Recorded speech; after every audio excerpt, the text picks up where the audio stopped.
எல்லாருக்குமே வந்து பார்த்தீங்கன்னா அந்த இன்டர்பர்சனல் கான்ஃப்ளிக்ட்னு ஒன்று இருக்கும். முதல்ல நான் சொன்ன மாதிரி அந்த தனியார் வேற்றுமையை நம்ம புரிஞ்சுக்கணும்.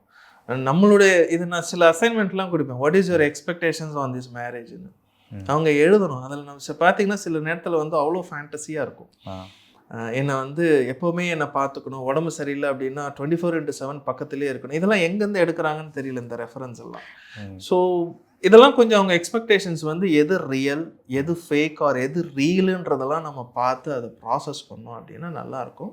அதை ப்ரீ மேரிட்டல் கவுன்சிலிங்னு நம்ம சொல்லுவோம். ஒரு திருமணத்திற்கு முன்பு எல்லாருமே எனக்கு தெரிஞ்சு எப்படி ப்ரீ ஷூட்டெல்லாம் எடுக்கிறாங்க, அந்த மாதிரி ஒரு கப்புள் ப்ரீ கவுன்சிலிங் எடுத்தாங்க அப்படின்னு பார்த்து திருமணத்துக்கு முன்னாடி இவங்க தயாரான ஒரு நிலையில் இருக்கிறாங்களா, திருமணத்திற்கு தயாராக இருக்கிறாங்களான்றதுக்கான ஒரு கவுன்சிலிங் அது பண்ணாங்கன்னா ரொம்ப நல்லாயிருக்கும். ஸோ கோவப்படக்கூடாதுன்னு அப்படின்றது கிடையாது.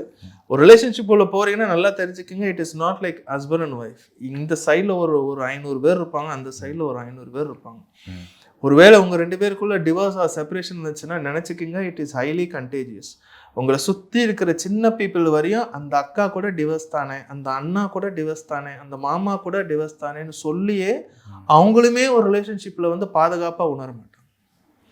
அதனால் ஒர்க் பண்ணணும், ஒர்க் பண்ணலான்னு நினைங்க. இந்து மேரேஜ் ஆக்டில் எனக்கு தெரிஞ்ச சில காரணங்கள் இருக்குது.